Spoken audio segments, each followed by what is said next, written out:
ഒരു കാട്ടിൽ ഒരാമയും മുയലും ഉണ്ടായിരുന്നു.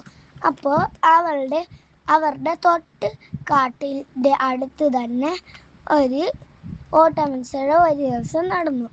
അപ്പോൾ മുയൽ പറഞ്ഞു, ആമേ, നമുക്ക് ആ മത്സരത്തിൽ പോയി പങ്കെടുത്താലോ?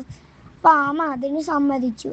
മുയൽ ആമയെ കളിയാക്കി, അയ്യേ, നീ എന്തിനാ അവിടെ ചേരുന്നത്?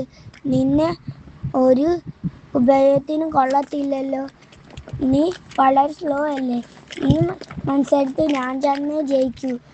അങ്ങനെ കളിയാക്കി. അപ്പോൾ അവർ മത്സരം ചേർന്നപ്പോൾ ആമ ചാടിപ്പോയി.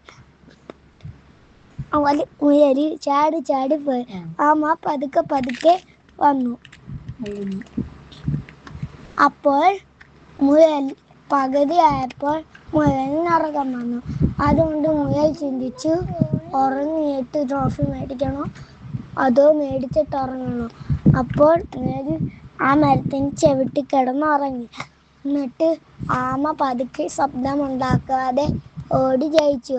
അപ്പോൾ അവർ ആമയെ പൊക്കി ട്രോഫി കൊടുത്ത് സെൽഫി എടുക്കുന്നതൊക്കെ സൗണ്ടൊക്കെ കേട്ടിട്ട് നോക്കുമ്പോൾ, അയ്യോ, ഞാൻ തോറ്റുപോയല്ലോ, ആമ ജയിച്ചല്ലോ, മുയൽ ഓർത്തു.